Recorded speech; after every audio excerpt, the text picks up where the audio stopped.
In this video, I will show you how to quickly exchange the spring or change the power of the SSG11. Why would you do that? Maybe you just need to change the spring to match different field limits. Maybe you are going to a new field. Maybe you want to add these FPS adjuster rings to get as close as to the field limit as you can, or you just want to do something else with the spring or the piston. This is how you do it.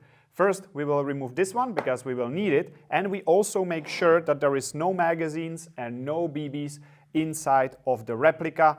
We also check that it's not cocked. You can see it with the indicator back here. If it's not sticking out, then you are good to go, or alternatively, just fire one shot without the magazine in a safe direction, and now we are sure that it's not cocked. What we do now is we reach here in the trigger guard and we pull down the lever that will actually unlock the cylinder, and now we can take it out.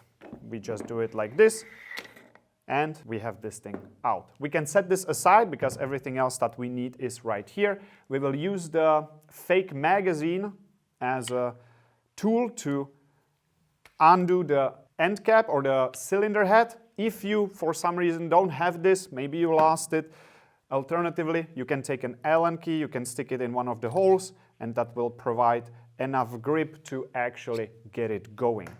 Once you have it, we just unscrew it, and now we are inside and we have access to the piston, spring, and the spring guide. Now you can do what you need to do, maybe change the spring, maybe cut the spring. If you need a different power level, a lower power level, you can definitely cut it. I will make a separate video on that one. Or we just add an FPS adjuster ring to bring the power up. So let's choose the last option. We will add an FPS adjuster ring, and now we will just reverse the steps and put everything back together.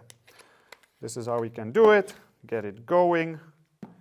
Take the tool or the Allen key or needle nose pliers also work. Lock it. Now, important step. You will notice that now it doesn't want to go in.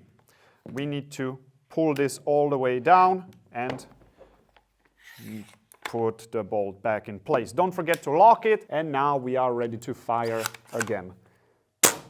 At this point, we put BBs in, we check the power with the chronograph, and we are done. Or we repeat the process until we reach exactly what we need to reach.